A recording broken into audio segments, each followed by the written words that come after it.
Buenas noches, yo soy Lady Kaboom y les doy la bienvenida a Perturbador, donde los monstruos no salen de la ficción, sino del expediente. Aquí el horror es real y tiene nombre. Hoy, en Perturbador, el crimen de la familia Bender o The Bloody Benders. Comenzamos. La historia que estás a punto de escuchar no proviene de una novela ni de la imaginación retorcida de un escritor de terror. No. Lo que vamos a desentrañar esta noche es real, o al menos tan real como los documentos históricos, los testimonios de la época y los huesos enterrados en la tierra de Kansas permiten reconstruir. Porque si hay algo que aterra más que una leyenda, es descubrir que la maldad puede habitar en cualquier rincón, incluso detrás de la sonrisa amable de quienes ofrecen un techo y un plato de comida caliente a los viajeros. Retrocedamos al siglo XIX, cuando los Estados Unidos aún eran un territorio en plena transformación. Kansas en ese entonces era una tierra fronteriza. Para unos era la promesa de un futuro mejor. Para otros, un lugar de paso en el interminable viaje hacia el oeste, donde las caravanas avanzaban buscando fortuna, tierras fértiles o simplemente un nuevo comienzo. Pero como toda frontera, Kansas era también un lugar sin ley, un terreno hostil y plagado de peligros. Los viajeros se enfrentaban tormentas, asaltantes, enfermedades y caminos interminables donde nadie podía escuchar sus gritos de auxilio. Era un escenario perfecto para que los horrores más terribles quedaran ocultos a plena vista. Imagina una carretera polvorienta. El sol desciende lentamente y la noche se adueña del paisaje. En medio de la nada surge una posada modesta, una construcción de madera, un cartel que promete descanso, comida y compañía. El cansado viajero, confiado, pues se detiene. Lo que no sabe es que está cruzando el umbral de una trampa mortal. Detrás de esas paredes se esconde una familia que convertirá la hospitalidad en carnicería.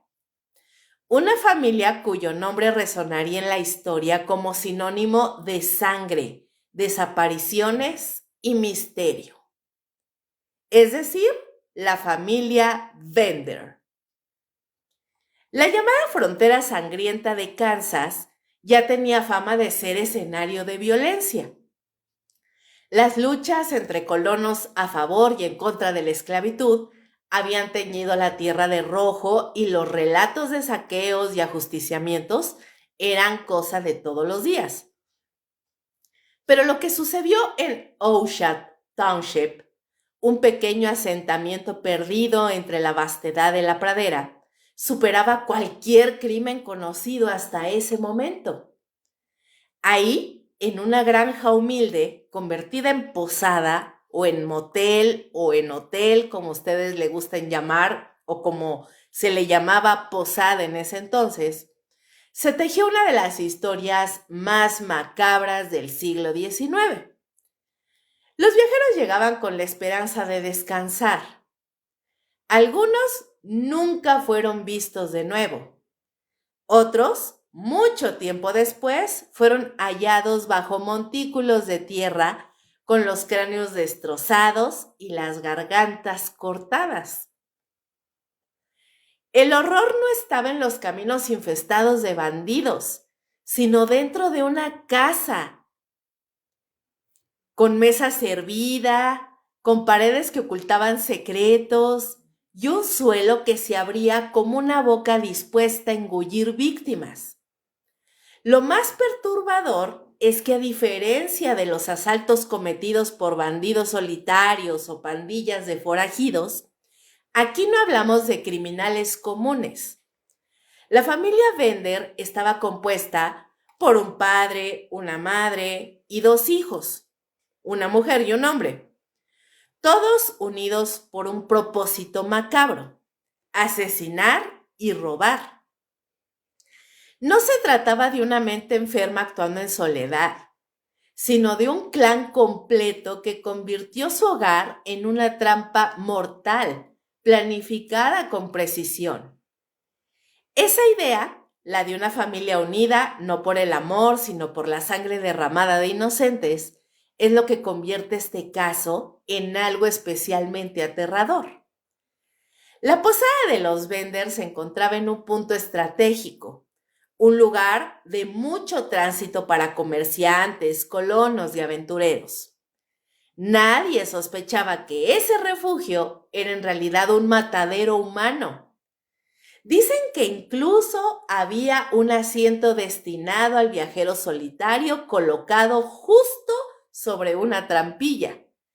Mientras la víctima cenaba, distraído con la conversación amable, uno de los Bender se colocaba detrás y descargaba un martillazo certero en la cabeza. Después la trampilla se abría y el cuerpo caía hacia la bodega, donde lo degollaban y despojaban de sus pertenencias. Luego lo enterraban en el huerto cercano, como si fueran semillas de un árbol maldito que jamás debía crecer. Kansas, con sus paisajes abiertos y cielos infinitos, era también un lugar perfecto para que los crímenes quedaran enterrados sin dejar ni una sola huella. La frontera devoraba personas. Algunos morían de hambre, otros emboscados, otros pues simplemente desaparecían. ¿Quién iba a sospechar de una familia aparentemente bondadosa que ofrecía comida y refugio? Esa confianza fue su mejor arma y su gran disfraz. Con el tiempo las desapariciones comenzaron a generar bastantes sospechas. El eco de nombres perdidos empezó a repetirse demasiado. Comerciantes que jamás regresaban, familias truncadas en el camino.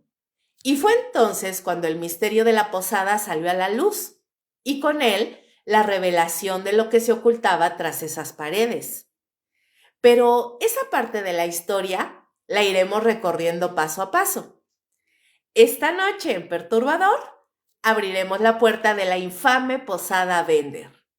Viajaremos a través de documentos antiguos, testimonios y leyendas para revivir el horror de lo que se conoció como la primera familia asesina en serie de Estados Unidos. Descubriremos cómo un hogar en medio de la nada se convirtió en sinónimo de terror y cómo su leyenda, envuelta en misterio y sangre, aún sigue proyectando sombras más de un siglo después. Así que prepara tu mente, mi querido radioescucha, porque lo que comenzó como una simple parada en el camino se transformará en un viaje sin retorno hacia la oscuridad. Y recuerda, cuando las luces de un hogar solitario brillen en medio de la noche, no siempre significan refugio. A veces son la señal de que has llegado al final de tu camino. Hablar del caso de la familia Bender exige situarnos en un tiempo y un lugar muy concretos. Kansas, siglo XIX, cuando aún era considerado un territorio frontera, un espacio de transición donde la civilización apenas intentaba echar raíces y donde la ley en muchas ocasiones era un rumor que llegaba demasiado tarde. Para comprender cómo una serie de asesinatos tan brutales pudo mantenerse en secreto durante años, es necesario sumergirse en aquel panorama social lleno de tensiones, carencias y un aire de desconfianza que cubría la vida cotidiana.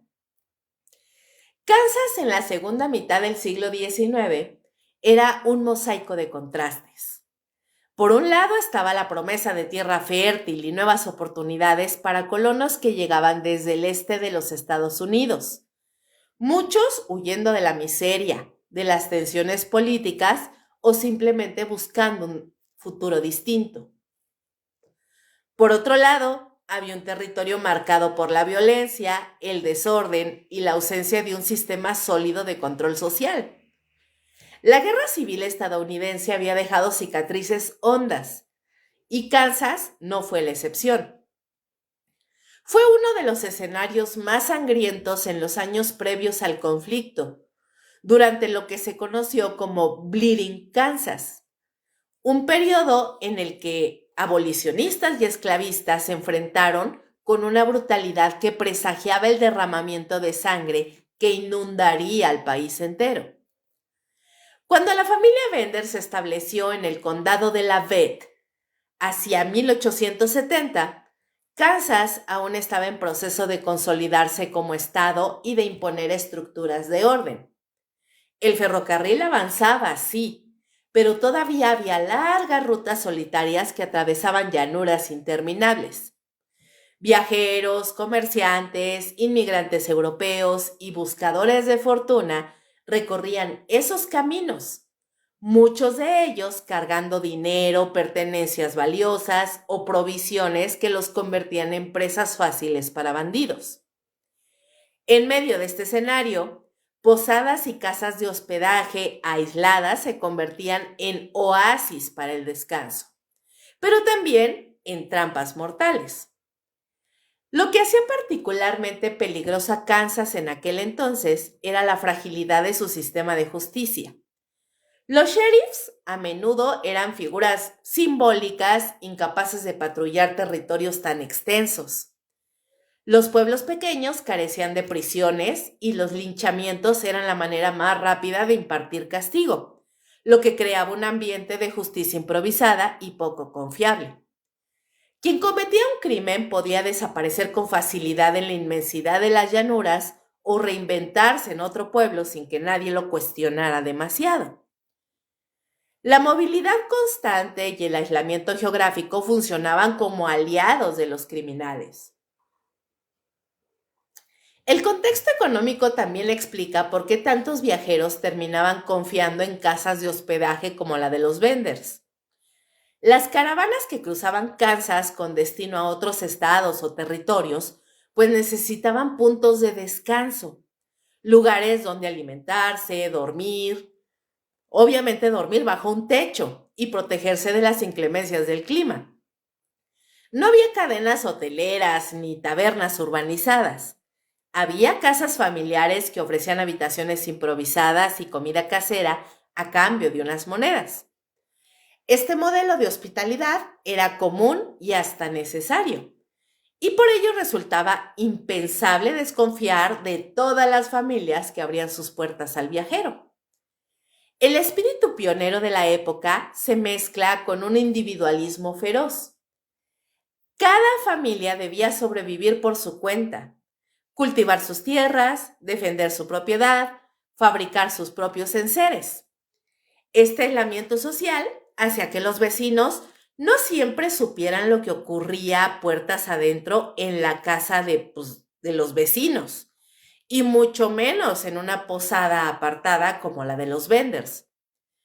La familia era pues bastante normal y de alguna manera en el pueblo la falta de comunicación rápida, porque recordemos que el telégrafo y el correo tardaban días en llegar a las zonas más remotas, convertía a cada granja en un microcosmos, donde podían ocurrir horrores que tardaban semanas o meses en salir a la luz, si es que llegaban alguna vez a conocerse. Kansas, además, era tierra de paso para inmigrantes europeos que llegaban con costumbres, lenguas y creencias diversas. La familia Bender era de origen alemán, y pues ellos obviamente no eran una excepción. Muchos asentamientos de la zona estaban formados por familias extranjeras que apenas dominaban el inglés. Esta diversidad, lejos de generar cohesión, solía producir aislamiento cultural. Los colonos se relacionaban lo justo, recelaban unos de otros y se refugiaban en sus propias comunidades lingüísticas. Así resultaba fácil que un grupo de recién llegados levantara pocas sospechas, aunque su comportamiento fuera extraño o distante.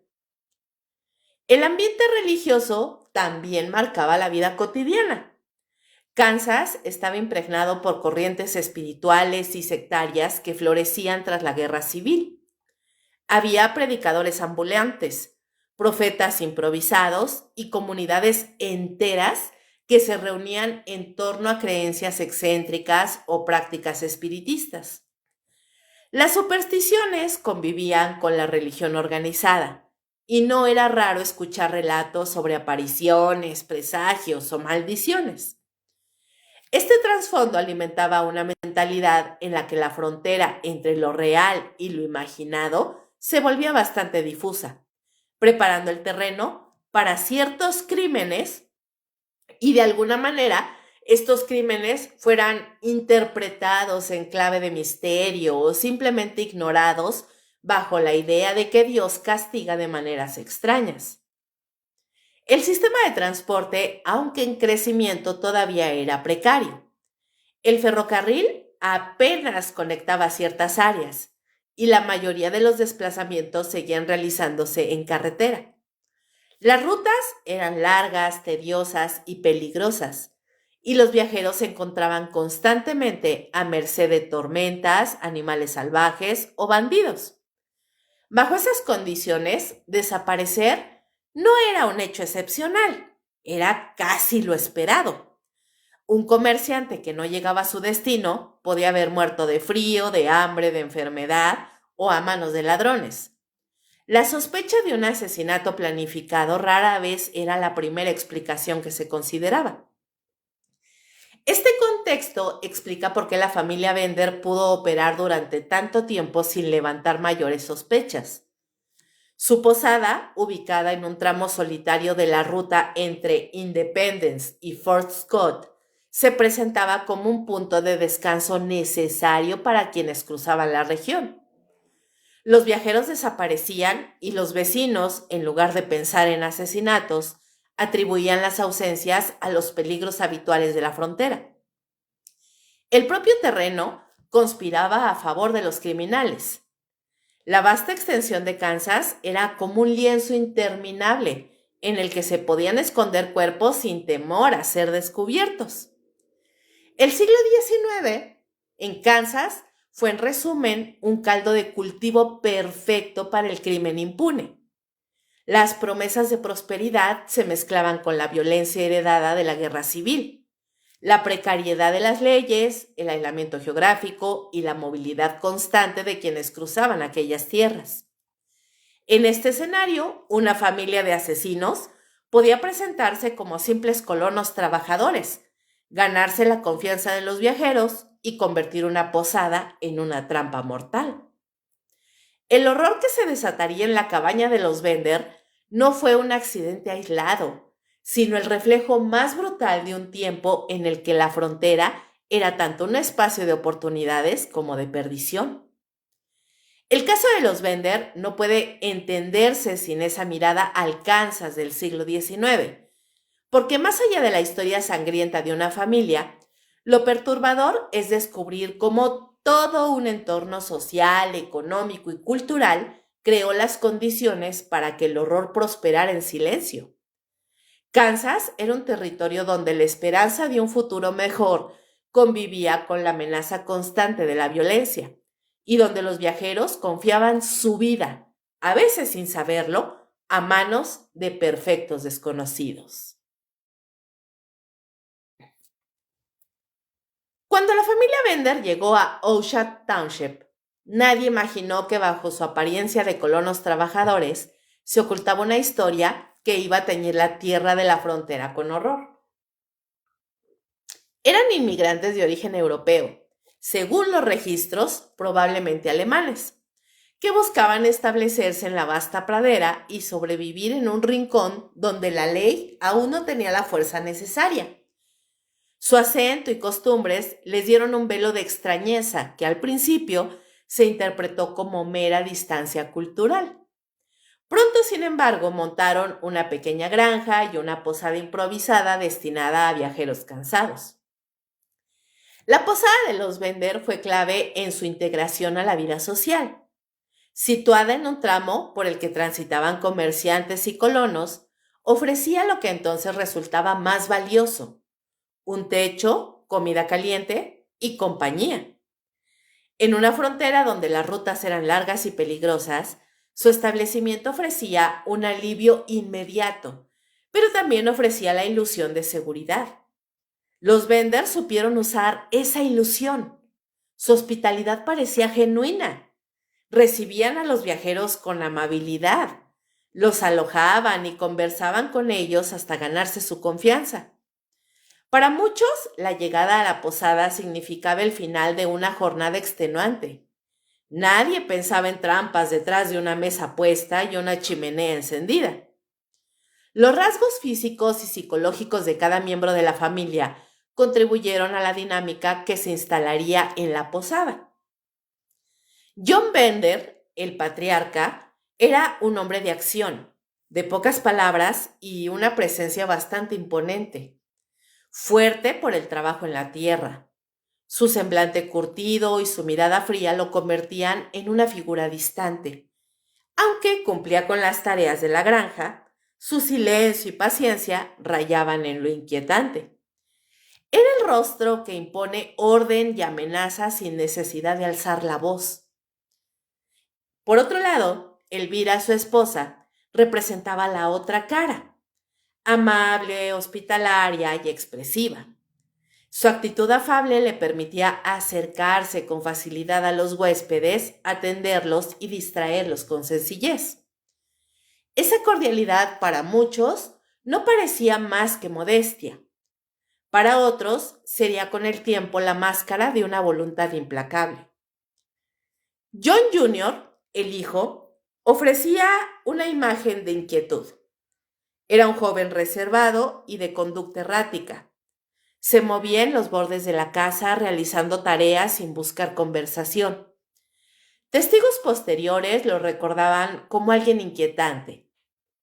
Risas nerviosas, reacciones exageradas y una obediencia casi automática a las órdenes paternas. Y por último, Kate Bender, la hija, fue sin duda la figura más compleja.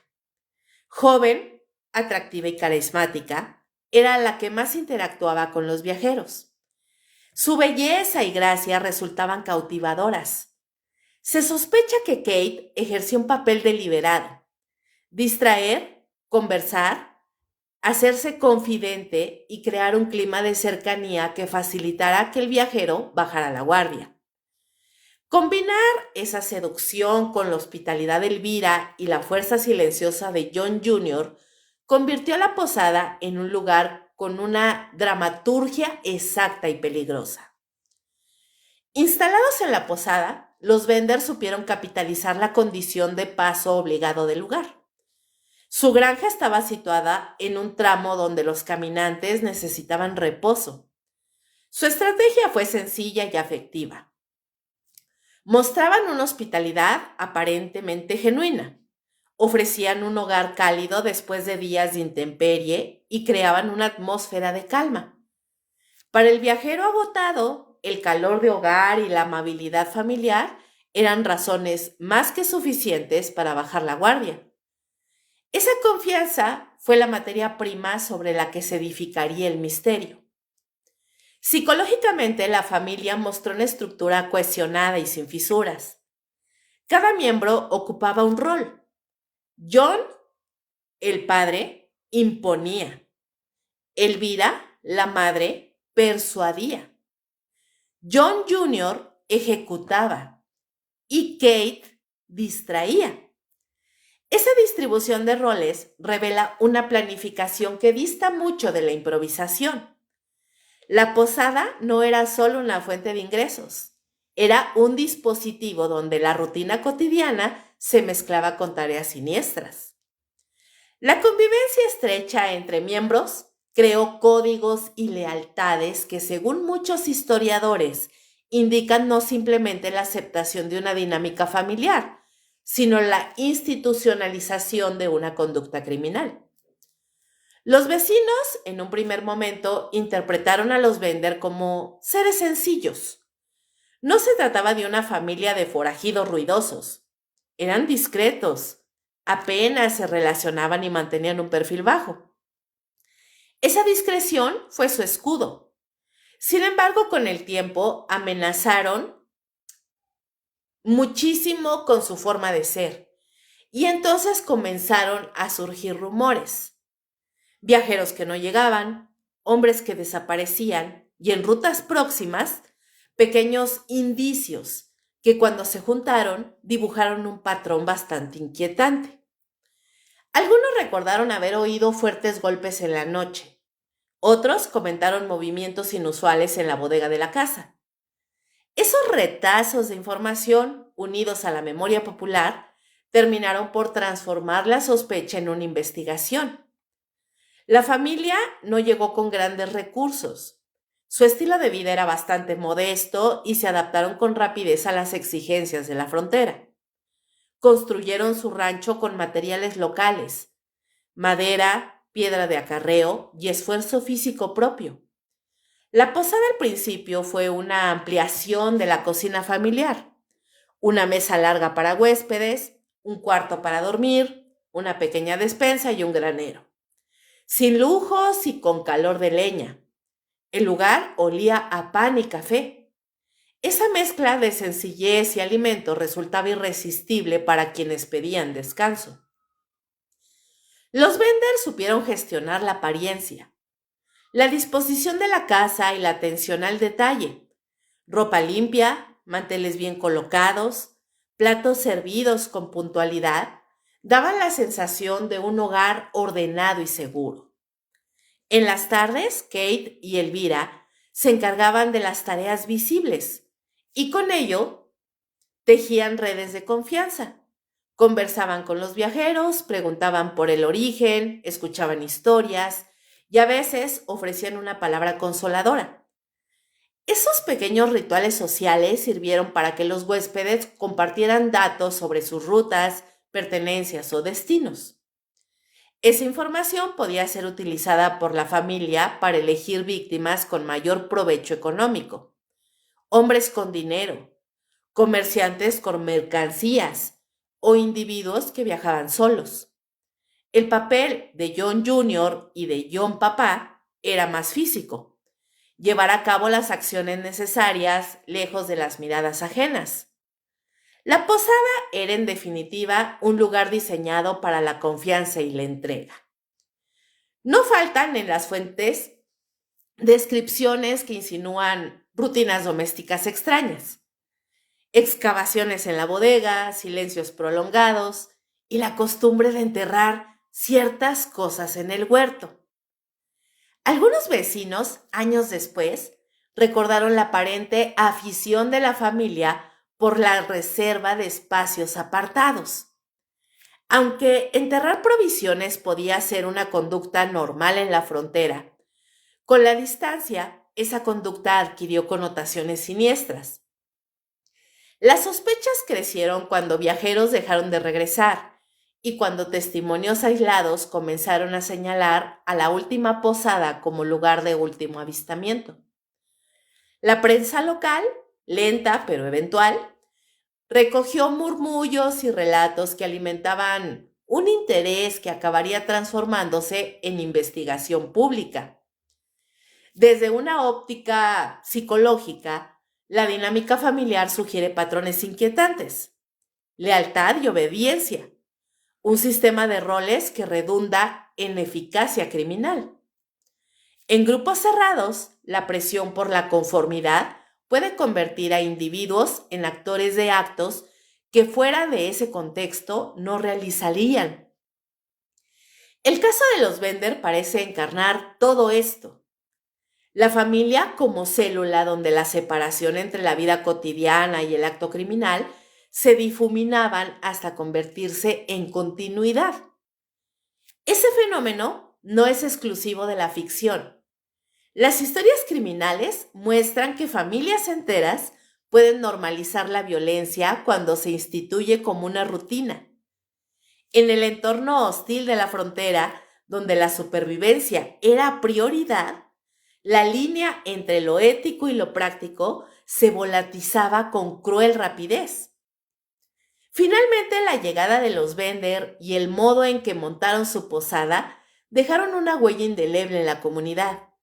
Lo que al principio había sido una solución de subsistencia, se transformó en la fachada de un enigma que la sociedad tardaría en desentrañar. La mezcla de apariencia humilde, roles familiares bien definidos y una ubicación estratégica dotó a la familia de la capacidad de operar con discreción. En última instancia, su llegada al Oshawa Township fue el surgimiento de una tragedia. La implantación de un lugar donde la hospitalidad y la traición se entrelazaban hasta ser imposible distinguir el refugio del peligro. En el caso de la familia Bender, la barbarie no surgió por azar ni por una pulsión aislada. Fue el resultado de un proceso o un procedimiento repetido que funcionó como un mecanismo cruel durante meses. Y no hablamos únicamente de asesinatos esporádicos, hablamos de una rutina criminal construida sobre la hospitalidad, diseñada para engañar y matar con eficiencia. Comprender esa mecánica es entender cómo el miedo y la desconfianza pueden incubarse en lugares que aparentan ser refugio. El elemento central de este sistema fue la denominada mesa trampa. No describiré planos ni instrucciones técnicas, esa no es la intención, pero sí es indispensable entender su papel. La mesa no era un simple mueble, sino el escenario donde la convivencia cotidiana se transformaba en ejecución. La disposición de asientos y la puesta en escena de la comida funcionaban como telón, escondiendo la maniobra que dejaba a la víctima en posición de total vulnerabilidad. La primera fase del plan consistía en atraer. La posada ofrecía lo que cualquier viajero deseaba tras días en la carretera: calor, alimento y conversación. Elvira y Kate sabían cómo prodigar esas atenciones. Su manera de llamar la atención sobre el invitado y de hacerlo hablar era casi profesional. Un huésped cansado, adolorido y hambriento baja la guardia con rapidez. Esa es la materia prima que buscaban los Bender. Con amabilidad y palabras suaves obtenían la confianza suficiente como para acortar la vigilancia natural que cualquier persona mantiene ante lo desconocido. Una vez que la víctima estaba sentada y relajada, la neutralización se ejecutaba con rapidez. Testimonios y documentos de la época aluden a golpes contundentes, sorpresivos, que dejaban a la persona incapacitada en cuestión de segundos. La elección de un golpe rápido era lógica desde la mirada criminal. Minimizaba el tiempo de intervención y reducía la posibilidad de que otros presentes reaccionaran con violencia. La acción era breve y certera, un impacto fuerte y preciso que interrumpía la conciencia del viajero y lo dejaba fuera de combate. Lo que siguió a la neutralización fue un trabajo de logística sistemática. La familia no solo buscaba matar, buscaba borrar y extraer valor. Despojar al viajero de dinero, documentación y bienes era parte del procedimiento, no un mero agregado. Luego venía la ocultación. La casa disponía de espacios cerrados, bodegas, cobertizos, zonas bajo el suelo, que funcionaban como depósitos temporales hasta que era posible disponer de los restos sin prisa. La bodega y el huerto se transformaron en depósitos clandestinos donde material y cuerpos podían quedar fuera de la vista. El enterramiento en la propia propiedad ofrecía ventajas evidentes: control, cercanía y la posibilidad de trabajar la tierra sin necesidad de movilizarse a lugares ajenos.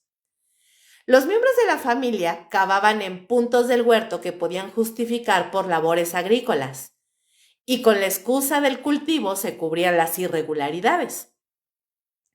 Aunque la práctica no era sofisticada desde el punto de vista forense, resultó eficaz en un entorno donde la vigilancia era escasa y las comunicaciones lentas. Los indicios que más tarde conducirían a la sospecha aparecieron como pequeñas anomalías. Tierra removida en lugares no coherentes con la siembra, ruidos nocturnos percibidos por vecinos y proveedores que notaron cambios en la actividad de la posada. Un patrón emergente fue la desaparición de viajeros que se habían alojado ahí y nunca más se supo de ellos. Algunas jornadas, la posada registraba un visitante o menos. Los carromatos seguían su ruta y los mercados recibían relatos incompletos. Esos retazos sueltos, que podían haberse interpretado aisladamente, comenzaron a ensamblar una imagen inquietante. Los relatos de la época recogidos por periódicos y por la tradición oral incluyen testimonios estremecedores por su normalidad. Vecinos que oyeron golpes en la bodega a horas intempestivas. Empleados que vieron pasar fardos cubiertos hacia el exterior y ocasionales comentarios de familiares de desaparecidos que mencionaron haber visto por última vez a un ser querido entrar a la posada. No fue un solo testigo, sino la acumulación de voces discretas la que permitió dibujar una sospecha coherente. Una vez accedidos los espacios ocultos, la confirmación convirtió los rumores en certeza. Las excavaciones en el huerto, forzadas por las sospechas, devolvieron cuerpos y restos que evidenciaban violencia. Pero más allá de lo que la morgue pudiera relatar, lo que impactó a la comunidad fue la sensación de traición. La idea de que el lugar donde se había buscado refugio había sido en realidad un matadero camuflado. La mecánica del horror no solo mató físicamente, sino que destruyó la confianza social que permite a comunidades pequeñas sostenerse. Desde el punto de vista psicológico, la frialdad del método es uno de los aspectos más perturbadores. La familia Bender combinó roles: la mujer que acoge, la hija que distrae, el hombre que ejecuta. Esa división de funciones facilitó que cada acción pareciera parte de la rutina doméstica. Comer, conversar y limpiar crearon una coraza social que disimuló la criminalidad. En grupos cerrados, la normalización de prácticas aberrantes puede volverse sorprendentemente efectiva. Lo cotidiano se transforma en coartada. También hay que considerar la dimensión social que permitió la eficacia del método. En una frontera con comunicación lenta, carreteras difíciles y autoridades con recursos limitados, la desaparición de un viajero podía interpretarse como una desgracia más del camino.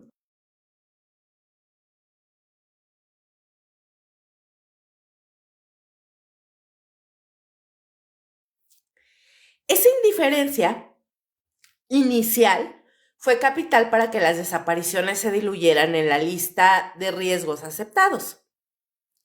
El anonimato de quienes cruzaban la pradera, a menudo inmigrantes o comerciantes con pocos lazos en la región, hizo que sus ausencias no provocaran alarmas inmediatas. La mecánica, además, mostró una capacidad para manipular la escena del crimen y para ajustar el método con el tiempo. No hay que imaginar refinamiento tecnológico. La sofisticación residía en la repetición ritualizada de pasos simples y en la disciplina para ejecutarlos. Cada acto criminal enseñaba tácticas para evitar la detección y optimizar el lucro. Esa práctica reiterada es lo que convirtió actos aislados en un crimen sistemático.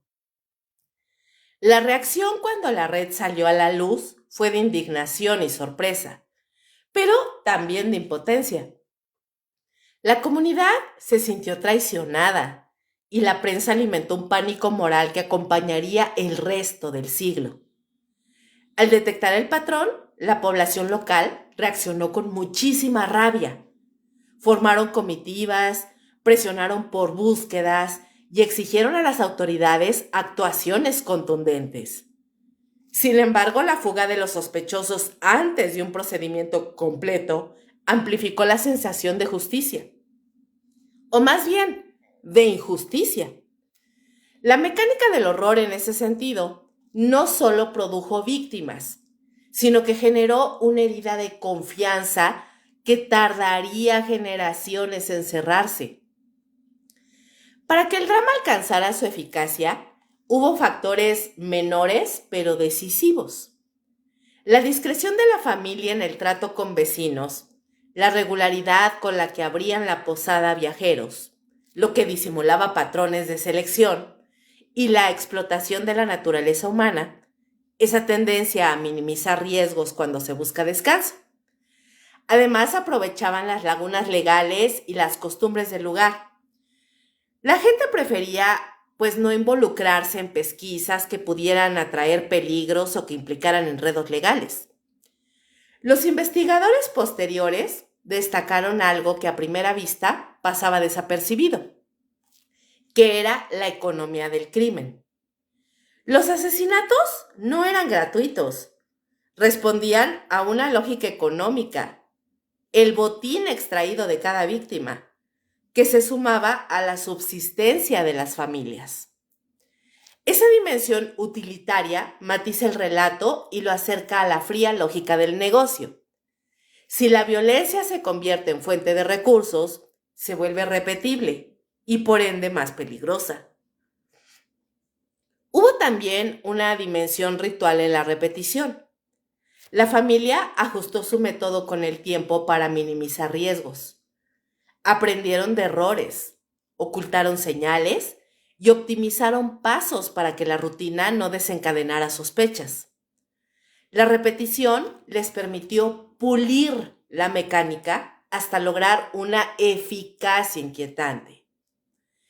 Esa perfección en la ejecución es lo que transforma al horror en algo diferente, algo distinto de la violencia impulsiva, que básicamente es la premeditación y la disciplina. Finalmente, el vacío que dejaron las desapariciones y la posterior evasión de los sospechosos potenció la leyenda. Si la comunidad no pudo llevar a los responsables ante la justicia, la historia se convirtió en rumor y el rumor terminó en mito. La mecánica del horror que funcionó en lo práctico también se tradujo en una narrativa social que pervive. La idea de un lugar donde la bondad se volvió traición y donde la rutina diaria se tornó en instrumento de muerte. Recordar esta mecánica es también una llamada de atención. Los contextos de fragilidad institucional, los grandes movimientos de poblaciones y la normalización de la precariedad pueden proporcionar el escenario ideal para la explotación criminal. La historia de los Bender muestra cómo una estructura familiar y una vivienda pueden ser reutilizados como herramienta de depredación sistemática. Esa enseñanza, aunque bastante oscura, es esencial para no repetir los errores del pasado. En la penumbra de la posada, entre manteles y cucharas, se ensayó un drama en el que el huésped confió su destino a extraños y el costo fue su propia vida. Esa es la lección más inquietante. El mal se disfraza de normalidad y cuando se organiza encuentra maneras de perdurar. La mecánica del horror enseñó que la crueldad puede adquirir la apariencia más verosímil del mundo, la de una casa que ofrece refugio. La historia de los Bender no podría contarse sin detenernos en el momento en que las sospechas se transformaron en certeza. en que el misterio de los viajeros desaparecidos halló su respuesta bajo la tierra oscura de un rancho perdido en Oshas Township. Fue el principio del fin de la familia Bender, el instante en que la calma aparente de las praderas de Kansas se quebró para revelar que el horror no estaba en las leyendas, ni en las supersticiones, sino en la mesa donde tantos viajeros habían confiado en encontrar descanso. Todo comenzó con la desaparición de un hombre llamado George Newton Lancor y su pequeña hijita, de apenas 1 año de edad. Lancor había quedado viudo poco tiempo antes y con la esperanza de empezar de nuevo, decidió mudarse hacia Iowa en busca de mejores oportunidades. Para ello debía cruzar Kansas en una pequeña carreta, acompañado únicamente por su niña.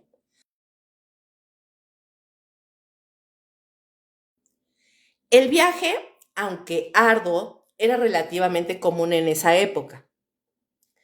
Cientos de colonos emprendían rutas muy parecidas, impulsados por la promesa de tierras fértiles y un futuro diferente. Sin embargo, George y su hija jamás llegarían a su destino. Cuando sus familiares y conocidos se percataron de que habían desaparecido sin dejar rastro, comenzó a correr un murmullo inquietante entre los pobladores de la región. No era el primer viajero que se esfumaba en esa ruta, pero el hecho de que llevara consigo a una niña chiquita acentuaba la inquietud. En aquel entonces, las desapariciones podían atribuirse a muchos factores: ataques indígenas, bandidos, accidentes, incluso a enfermedades repentinas. Sin embargo, poco a poco los colonos empezaron a ver un patrón. Demasiados viajeros emprendían su trayecto y nunca más volvía a saberse o a tener noticias de ellos. El terreno en que los Bender habían levantado su posada parecía quedar en el centro de esos extraños sucesos. El rancho, con su tienda de víveres y habitaciones para los viajeros, estaba estratégicamente ubicado. Pues básicamente estaba como situado en la ruta hacia el oeste. Nadie lo había considerado sospechoso al inicio. Era lógico que muchos de los desaparecidos hubieran hecho una parada ahí, pues el aislamiento de la llanura volvía a la posada casi una obligación para quienes cruzaban la región. Pero con el tiempo, la coincidencia se hizo demasiado incómoda para ignorarla.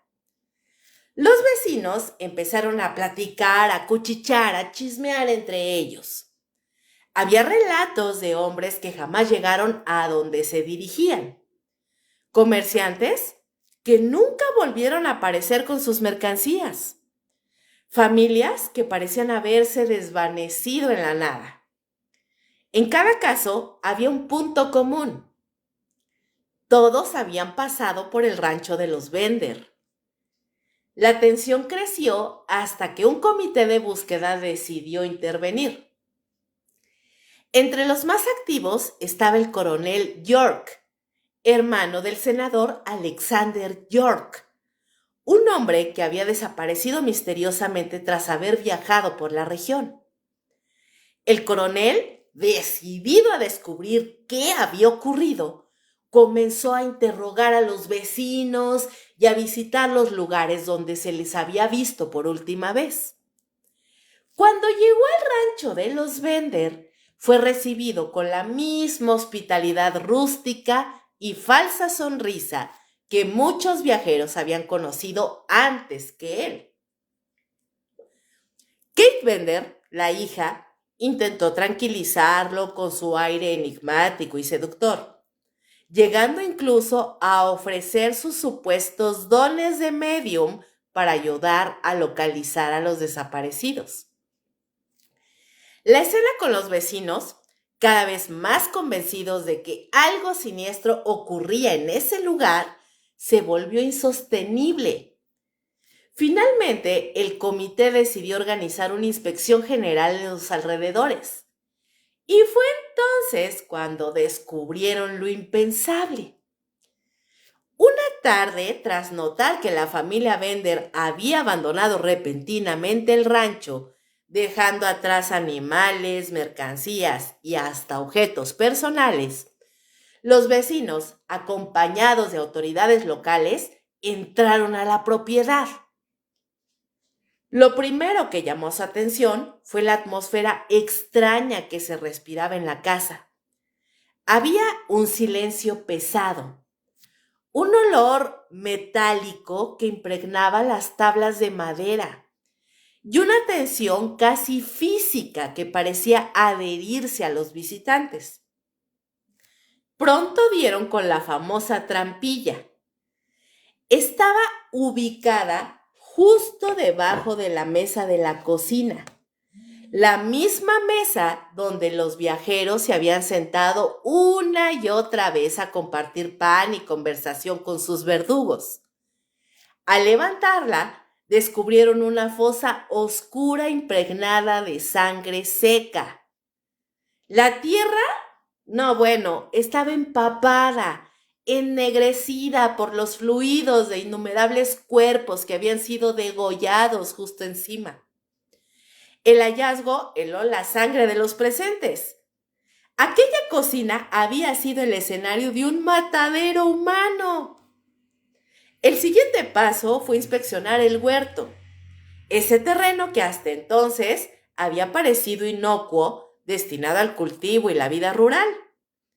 Con palas y manos temblorosas comenzaron a excavar. Uno tras otro empezaron a aparecer los cadáveres. Primero el de George Newton Longcore, reconocido por su vestimenta, y junto a él el diminuto cuerpo de su niña. El hallazgo provocó un horror indescriptible en quienes participaron. El simple hecho de imaginar la crueldad de acabar con una criatura tan indefensa hizo que muchos sintieran náuseas. Pero no se trataba solo de ellos. La tierra fue revelando más cuerpos, hombres, mujeres y niños. Algunos estaban enterrados de manera descuidada, otros envueltos en manta, todos mostrando signos de haber sido golpeados brutalmente en la cabeza y luego degollados. La cifra crecía con cada palada y el rancho, antes un punto de descanso en la ruta, se transformaba ahora literalmente en un cementerio clandestino. El pueblo entero se estremeció al conocer la verdad. Aquellos viajeros no habían desaparecido en el vacío de la frontera, sino en un lugar donde deberían haber encontrado refugio. Los Bender habían construido un escenario macabro con precisión. La mesa colocada sobre la trampilla, la posición de las sillas que permitían atacar por sorpresa, la bodega usada como depósito de cuerpos antes de trasladarlos al huerto. Todo había sido planeado con un cálculo frío y bastante metódico. Los testimonios posteriores de quienes habían sobrevivido de manera fortuita a una estancia en la posada resultaron estremecedores. Algunos recordaban las miradas penetrantes de Kate, los silencios extraños de John Jr., las expresiones duras de Elvira o el mutismo inquietante del patriarca de la familia. Otros hablaban de haber sentido un instinto extraño que los empujó a no dormir bajo ese techo, escapando quizá de lo que habría sido su final. Esos relatos se convirtieron en advertencias demasiado tardías para las decenas que sí habían caído bajo los martillazos y cuchillazos de los Bender. La noticia del hallazgo corrió como pólvora. Lo que había empezado como sospecha se convirtió en leyenda negra. Las autoridades locales quedaron impactadas, no solo por la magnitud del crimen, sino por el hecho de que había ocurrido durante años sin que nadie lo detuviera. La frontera salvaje de Kansas, con sus escasas leyes y la vulnerabilidad de los viajeros había permitido que una familia entera montara un negocio de sangre en la impunidad más absoluta. La posada, por supuesto, fue desmantelada poco a poco, y lo que quedó en ella se convirtió en destino de peregrinación morbosa. Muchos querían ver con sus propios ojos la trampilla, la bodega manchada y el huerto donde la tierra aún parecía respirar el horror. Se levantaron historias, rumores, exageraciones, pero todas coincidían en lo mismo. Los Bender habían convertido el corazón de la frontera en un teatro de muerte. Aquel hallazgo no solo reveló la magnitud del crimen, sino que abrió la puerta a una cacería frenética. ¿Dónde estaban los Bender? ¿Cómo habían escapado? ¿Quién los ayudó? La furia del pueblo se mezclaba con el miedo, pues aún libres, los asesinos podían estar en cualquier parte. Y así, con las tumbas abiertas y la posada reducida a un símbolo del mal, comenzó la persecución de la familia que había engañado y asesinado a tantos en nombre de la codicia y la crueldad.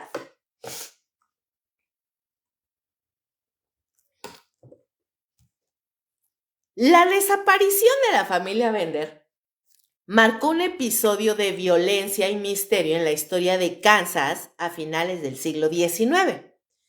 La familia, compuesta por John Bender, su esposa Elvira y sus hijos menores, John y Kate, había sido objeto de sospechas y acusaciones por múltiples crímenes que involucraban desapariciones de viajeros y comerciantes en los alrededores de la localidad de Lavette County. Su residencia, una modesta vivienda de madera ubicada a las afueras de la comunidad, fue señalada como el epicentro de los crímenes, y las investigaciones posteriores revelaron patrones de violencia sistemática y premeditada. Los registros muestran que la fuga de los Bender se produjo de manera estratégica. La familia abandonó su hogar en circunstancias que indicaban planificación. Se encontraron evidencias de que cargaron algunas pertenencias, pero dejaron atrás otras que podían confundir a quienes los buscaban, generando pistas falsas. Testimonios de vecinos indican que la familia mantenía cierta rutina durante el día, aparentemente tranquila y sin indicios de alarma, lo que les permitió maniobrar y preparar su escape sin levantar sospechas inmediatas. Las pistas falsas incluyeron herramientas abandonadas y objetos personales en direcciones erróneas, dificultando la labor de quienes seguían sus rastros. La casa de los Bender fue intensamente promovida por la comunidad, alimentada por el miedo y la indignación ante los crímenes atribuidos a esa familia. En los registros locales se documentan relatos de grupos de ciudadanos que organizaron patrullajes nocturnos y vigilancias improvisadas, con toda la intención de capturarlos. Esta casa popular se convirtió en una suerte de linchamiento social. Si bien no siempre se registraron enfrentamientos directos, los rumores sobre represalias y posibles actos de justicia por mano propia circulaban ampliamente entre los habitantes de la región. La tensión era tal que muchas personas evitaban la zona de la vivienda de los Bender y los caminos que se sospechaba utilizaban para desplazarse. La casa, hoy abandonada, fue objeto de varias inspecciones posteriores a la fuga. Los informes policiales de la época mencionan que las ventanas estaban rotas y que el interior presentaba signos de abandono repentino. Aún así, algunos elementos permanecieron intactos, incluyendo muebles y utensilios que permitían reconstruir parcialmente la vida cotidiana de la familia. Esto, por supuesto, ha llevado a historiadores y criminólogos a concluir que los Bender no solo planificaron su escape, sino que también dejaron intencionalmente señales que podrían desviar la atención de quienes los buscaban. aumentando la dificultad de rastrear sus movimientos.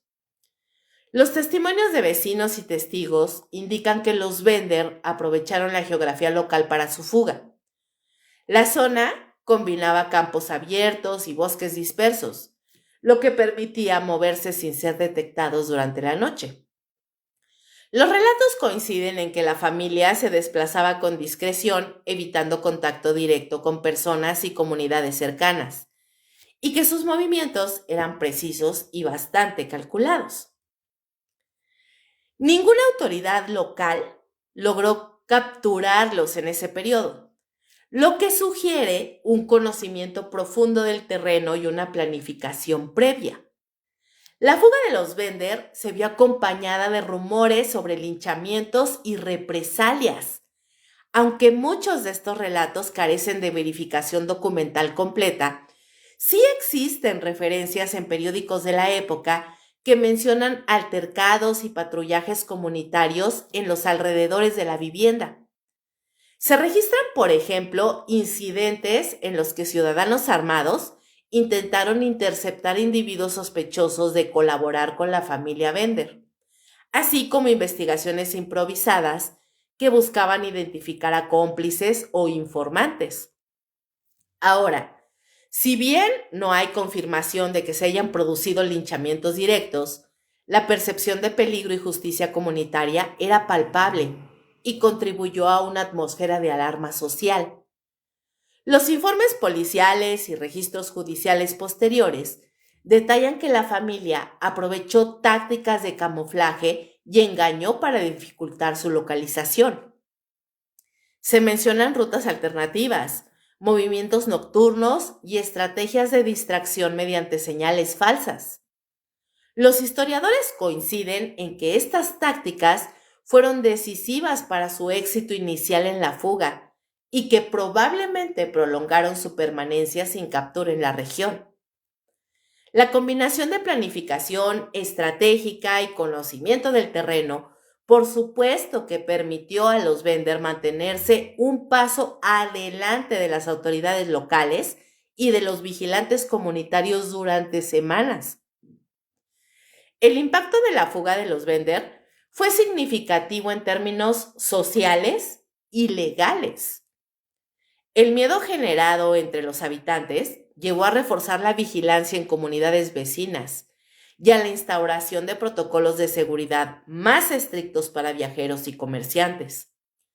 Los registros muestran que la ley y la justicia dependían en gran medida de la colaboración de la comunidad, lo que generó tensiones y conflictos internos sobre la eficacia de la persecución y la legitimidad de los métodos empleados para capturar a esa familia.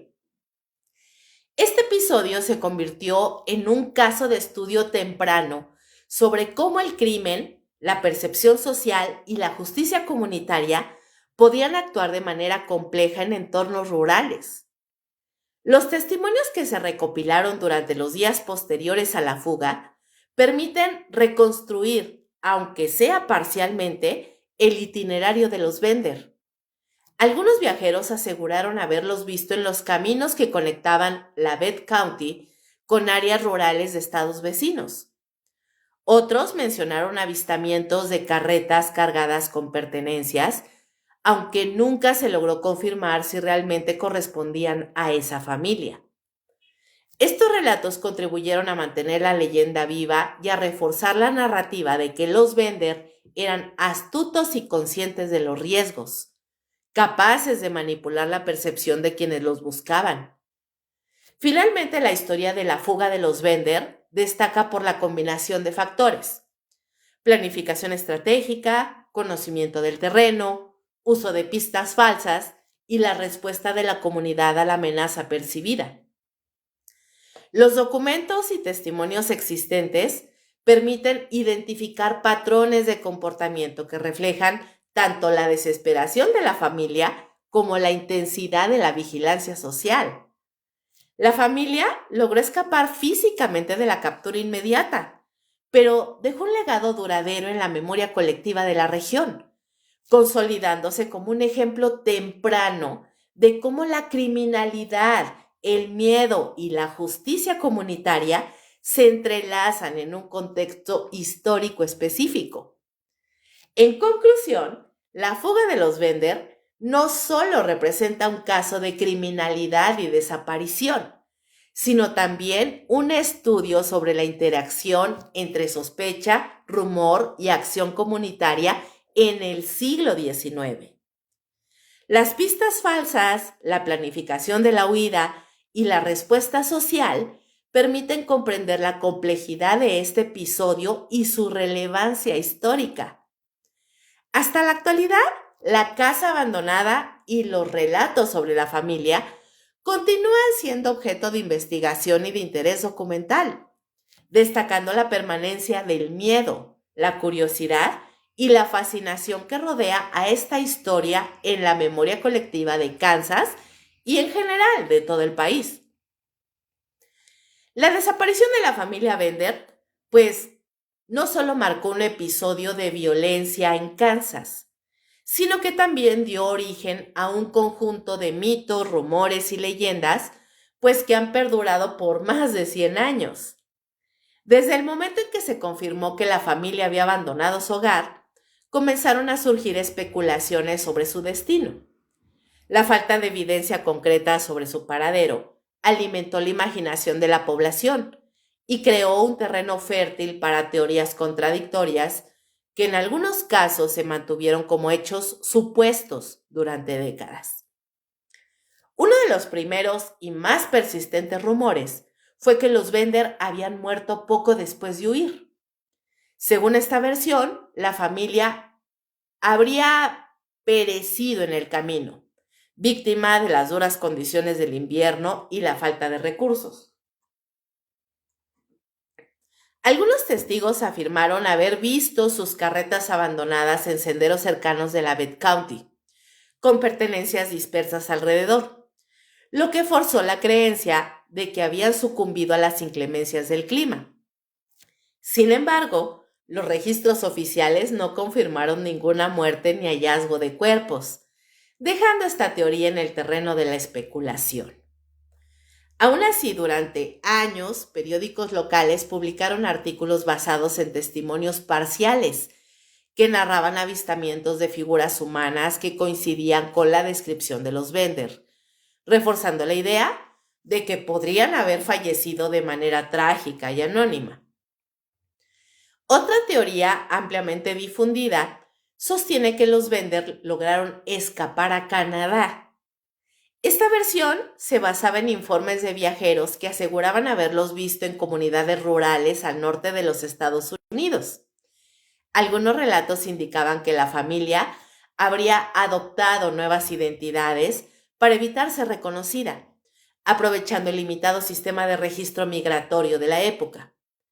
La idea de un éxodo hacia Canadá se consolidó especialmente en documentos periodísticos de las décadas siguientes, donde se narraban supuestos arrestos fallidos y encuentros con autoridades canadienses que nunca fueron corroborados. Los historiadores coinciden en que la geografía y la distancia podrían haber facilitado una huida efectiva, pero subrayan la falta de pruebas definitivas que respalden estas afirmaciones.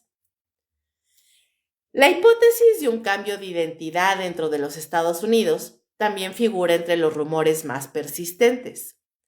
Algunos testimonios recogen la presencia de individuos con características similares a los Bender en pueblos vecinos, participando en actividades económicas y sociales sin levantar ninguna sospecha.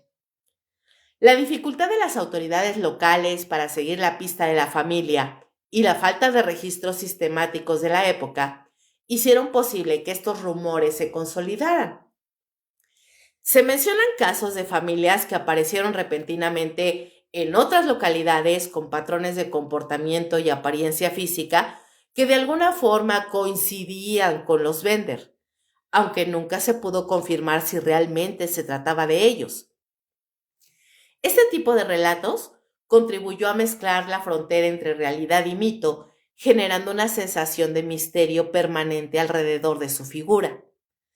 Además de estas teorías sobre su paradero, surgieron relatos sobre supuestos arrestos fallidos.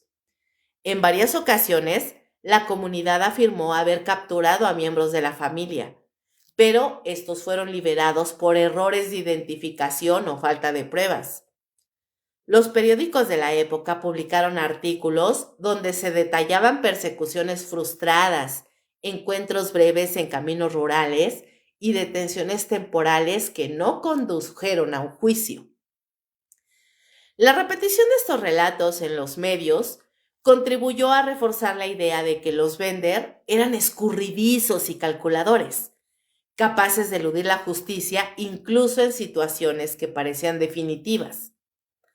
La confusión entre hechos verificables y rumores locales hizo que la percepción pública de la familia se tornara cada vez más legendaria. El desarrollo de estas teorías también estuvo influido por la percepción social de la época. La comunidad rural de Kansas vivía, pues, en un entorno de escasa comunicación y supervisión policial limitada, lo que por supuesto generaba un contexto propicio para la propagación de rumores y chismes. La historia sobre la familia Bender se transmitía oralmente, de boca en boca, incrementando los detalles con cada narración, así como un teléfono descompuesto. Cada quien, conforme iba contando y regando el chisme, le iba echando de su cosecha. Y los periódicos locales a menudo amplificaban estos relatos con un tono sensacionalista, casi amarillista. Como resultado, la línea entre los hechos documentados y la ficción se volvió difusa y la familia se convirtió en un símbolo de misterio y terror dentro de la memoria colectiva. El mito de los Bender también se entrelazó con la noción de justicia comunitaria y linchamiento social. Los relatos populares hablaban de ciudadanos que, desesperados por capturar a la familia, habían seguido pistas falsas, atacando viviendas erróneas o incluso actuando contra personas inocentes. Estos eventos, a menudo exagerados, reforzaban la idea de que la fuga de los Bender, pues, no solo era un hecho criminal, sino también un fenómeno social que reflejaba el miedo, la sospecha y la falta de autoridad formal. La familia se convirtió, pues, en un referente de cómo la ley y el orden podían verse desafiados por la combinación de astucia criminal y vigilancia comunitaria bastante limitada. En paralelo, surgieron historias sobre lugares específicos que los Bender habrían utilizado durante su fuga. Los bosques cercanos, los ríos y los caminos poco transitados fueron descritos en testimonios como puntos estratégicos para evadir a las autoridades y mantener el anonimato. Algunos relatos hablaban de campamentos temporales donde la familia se habría refugiado, mientras que otros mencionaban granjas o casas de conocidos que habrían ofrecido ayuda. La veracidad de estos testimonios, pues, es difícil de comprobar, pero contribuyen a construir un mapa legendario de su posible recorrido, fortaleciendo la narrativa de fuga calculada y planeada con precisión. A lo largo de los años, la historia de los Bender se convirtió básicamente en un caso de estudio sobre cómo los mitos y rumores pueden integrarse en la memoria histórica. Investigadores y criminólogos han señalado que la mezcla de hechos documentados y narraciones populares genera una especie de narrativa híbrida, donde lo real y lo legendario, pues, se retroalimentan. Por ejemplo, la existencia de pistas falsas dejadas por la familia se ha confirmado parcialmente mediante hallazgos arqueológicos y registros policiales, mientras que los avistamientos posteriores carecen de total verificación. Esta combinación refuerza la idea de que la fuga de los Bender trasciende la historia criminal y entra en el ámbito de mito. La perdurabilidad de estas leyendas también se observa en la cultura popular y la historiografía local. La historia de la familia Bender, aunque ustedes no lo crean, aparece en libros, en artículos periodísticos y hasta en estudios de criminología, como un ejemplo de desaparición sin resolución, donde los rumores y la especulación jugaron un papel tan importante como los hechos realmente comprobados. La fascinación que genera su historia radica en la incertidumbre. Nadie, pero nadie, ha podido confirmar con certeza qué ocurrió con la familia Bender después de su fuga, y la variedad de teorías existentes permite múltiples interpretaciones.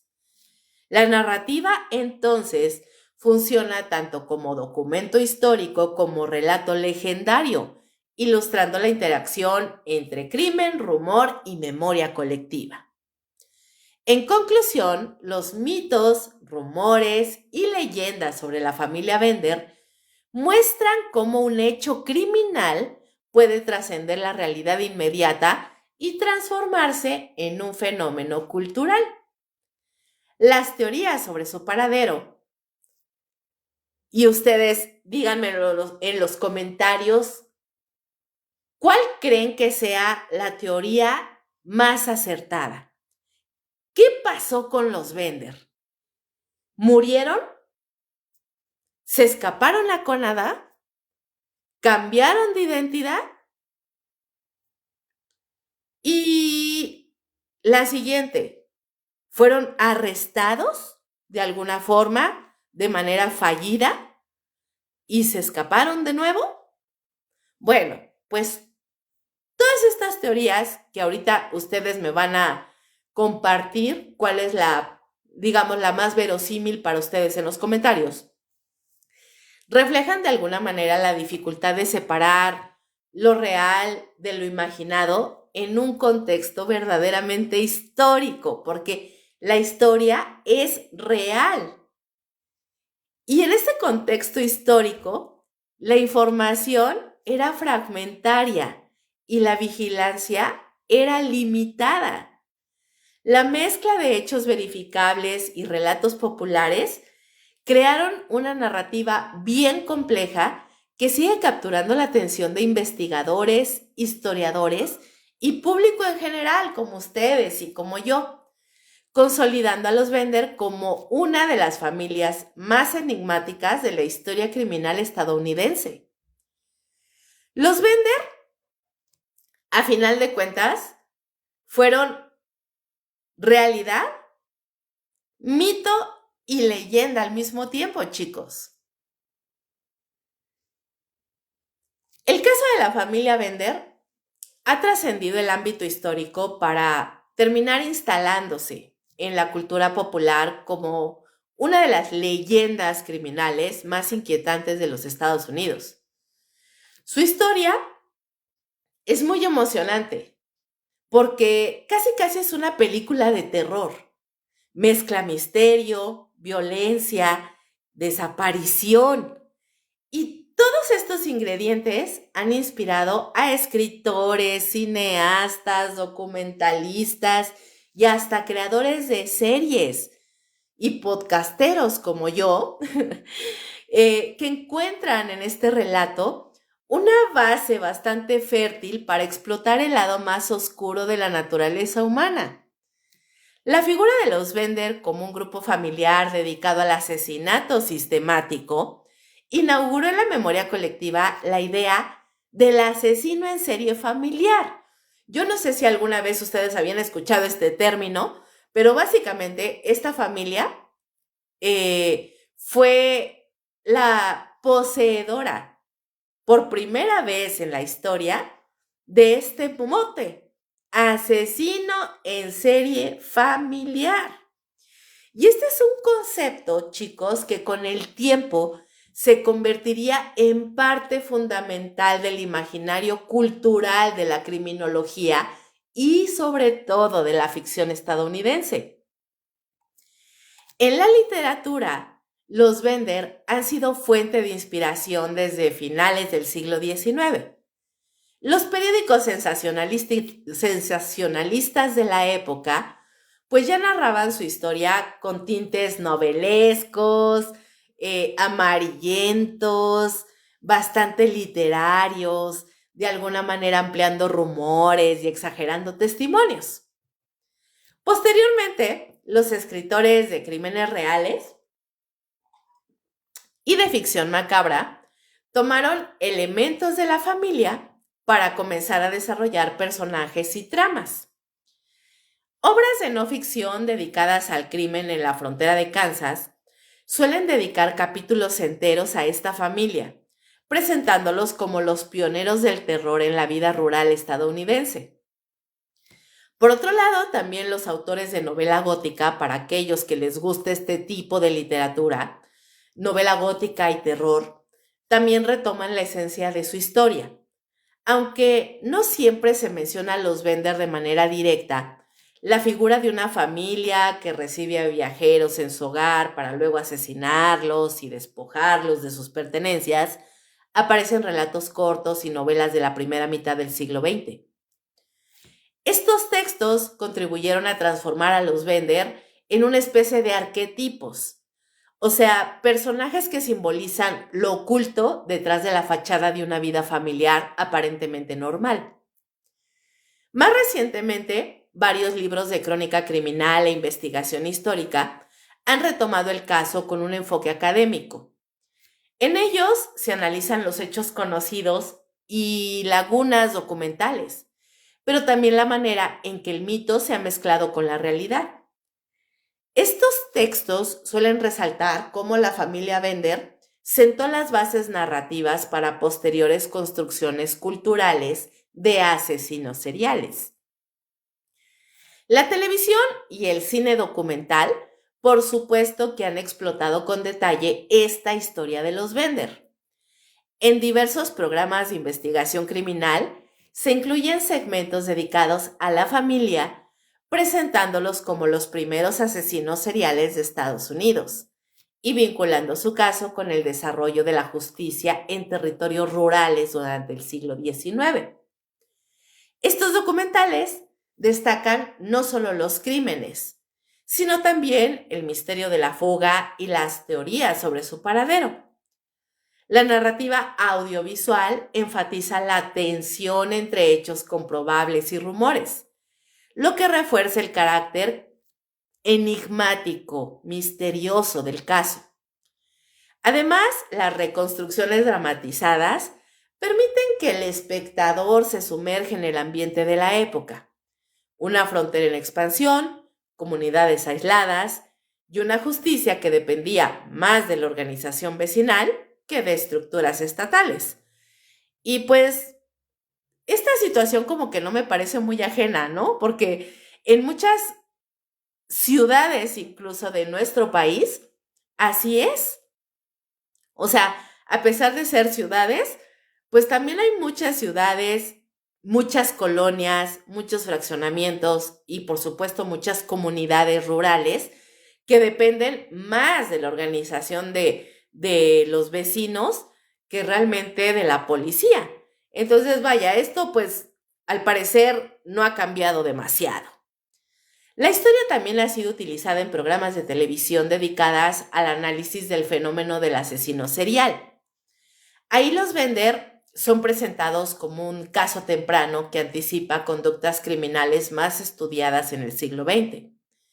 Su carácter familiar, el uso de la hospitalidad como señuelo y la sistematicidad de los crímenes los convierten en un precedente clave para entender cómo estos fenómenos fueron interpretados posteriormente. En el cine y la televisión de ficción, los Bender han inspirado también numerosas historias. No sé si ustedes, al haber escuchado esta historia, y si les gustan obviamente las películas de terror y esas cosas,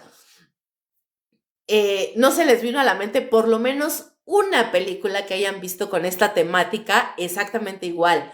O sea, tal vez no de hospedaje o no de una familia que ofreció hospedaje, pero sí de una familia de gente loca que se dedica a matar personas que van en carretera. A mí se me vienen a la mente por lo menos 3 películas que yo he visto con esa temática. Y aunque en muchos casos los nombres cambian en estas películas, la trama básica se mantiene. Una familia que bajo la apariencia de granjeros comunes atrae a viajeros para luego asesinarlos. Y este arquetipo pues ha aparecido en películas de terror y suspenso, no de ahorita, sino desde mediados del siglo XX, en donde la figura de la familia asesina se mezcla con elementos incluso de canibalismo, rituales ocultos o cultos rurales. Películas como The Hills Have Eyes o Texas Chainsaw Massacre, es decir, la masacre de Texas. O sea, esa película es como que de las primeras que a mí se me vino a la mente cuando estaba estudiando este caso. Y muchos de ustedes seguramente ya la vieron y podrán estar de acuerdo en que básicamente esa historia está absolutamente basada en la historia de los Bender. Y si bien no está totalmente apegada a la historia de los Bender, sí está muy inspirada y recoge parte de su esencia, que son familias que viven aisladas y convierten la violencia en un modo de supervivencia. En estas representaciones, pues el aislamiento rural y la desconfianza hacia lo desconocido funcionan como catalizadores de terror, lo que enlaza de manera directa con la historia de los Bender en Kansas. En series televisivas dedicadas al crimen o al terror histórico, también los Bender han aparecido mencionados como caso de referencia. La mezcla de hechos y leyenda ha permitido que se convierta en materia prima para guionistas que buscan relatos oscuros con un trasfondo real. Al tratarse de un caso sin resolución definitiva, el misterio sobre su paradero final, pues obviamente añade un componente narrativo que las ficciones aprovechan para darle más punch a la historia. Incluso hasta para darle una especie de be continued o un continuará, es algo que incluso el que sea más bien un caso no resuelto, ha provocado también en la inspiración en el cine sobre esta familia. Y por supuesto, una de las aportaciones culturales más significativas del caso Bender, pues es lo que les digo, la instalación del concepto de asesino en serie familiar. Antes de ellos, pues la verdad es que la mayoría de los crímenes en Estados Unidos eran atribuidos a individuos aislados o grupos de forajidos. La idea de que una familia entera pudiera colaborar en actos sistemáticos de asesinato resultaba impactante para la sociedad en el siglo XIX. El modelo de los Bender combina varios elementos que se repetirían en narrativas posteriores. El hogar como espacio de terror, la aparente hospitalidad como mecanismo de engaño, la coordinación entre varios miembros y la utilización de la violencia como rutina. Este patrón se convirtió en referente cultural, repetido tanto en estudios criminológicos como en producciones de entretenimiento. La noción del asesino familiar se ha explorado en múltiples contextos. Casos posteriores como el de los Bloody Benders en la ficción literaria o adaptaciones de crímenes similares retoman la idea de que lo doméstico sí puede convertirse en un escenario de terror. En criminología, el caso ha servido como ejemplo temprano de cooperación criminal entre familiares, lo que lo diferencia de los asesinos en serie individuales más estudiados del siglo XX. Ahora, se me viene a la mente otra película que en su momento amaba. Creo que hasta tenía la película comprada. La había comprado, creo que la película o algo así. Búsquenla. Es una película, sí, bastante vieja. O sea, no al punto de ser blanco y negro, por supuesto, pero si nos ponemos a pensar que tal vez salió hace 20 años, sí es bastante vieja. Se llama Camino hacia el terror. Para quien quiera verla, esa película a mí me encantaba y tiene una temática muy parecida a la de la masacre en Texas, por ejemplo. Véanla si les interesa, está muy buena. Ahora, los Benders se ubican dentro de un amplio repertorio de leyendas sangrientas que forman parte de la memoria criminal de Estados Unidos. Por ejemplo, comparaciones frecuentes se hacen con figuras como H.H. Holmes, el asesino del Castillo de la Muerte, que creo que no hemos hablado de él, pero podríamos dedicarle un capítulo completo, una emisión completa a este caso. Es muy bueno. Esto sucedió en Chicago, quien a finales del siglo XIX, este señor construyó un hotel diseñado para asesinar a sus víctimas. Y bueno, aunque este señor H.H. Holmes actuaba solo, la dimensión de su crueldad se equipara bastante con la de los Bender por el nivel de engaño, de planificación y de premeditación. Otra comparación común es con los crímenes atribuidos a bandas de forajidos que operaban en territorios fronterizos. Sin embargo, los Bender se distinguen por su carácter familiar y por el hecho de que utilizaban la fachada de una vida común, pues para atraer a sus víctimas, lo que los hacía más difíciles de identificar y más perturbadores en el imaginario colectivo. También se les relaciona con otras leyendas de familias asesinas en áreas rurales, como los Sweeney Bean en Escocia, cuya supuesta historia de canibalismo familiar inspiró relatos en Estados Unidos, a quien también le podemos dedicar un programa completo. Estas comparaciones refuerzan la universalidad del arquetipo de la familia asesina, pues como un mito cultural que atraviesa geografías y épocas, adaptándose a diferentes contextos, pero conservando la mismita esencia. En la memoria estadounidense, los Bender se convirtieron en un punto de referencia para narrar la peligrosidad de las carreteras y la vulnerabilidad de los viajeros solitarios. Su caso es evocado junto a relatos de salteadores, bandoleros y asesinos seriales, pero con la particularidad de haber involucrado al núcleo familiar completo. Esta característica los hace únicos dentro de la tradición criminal del país.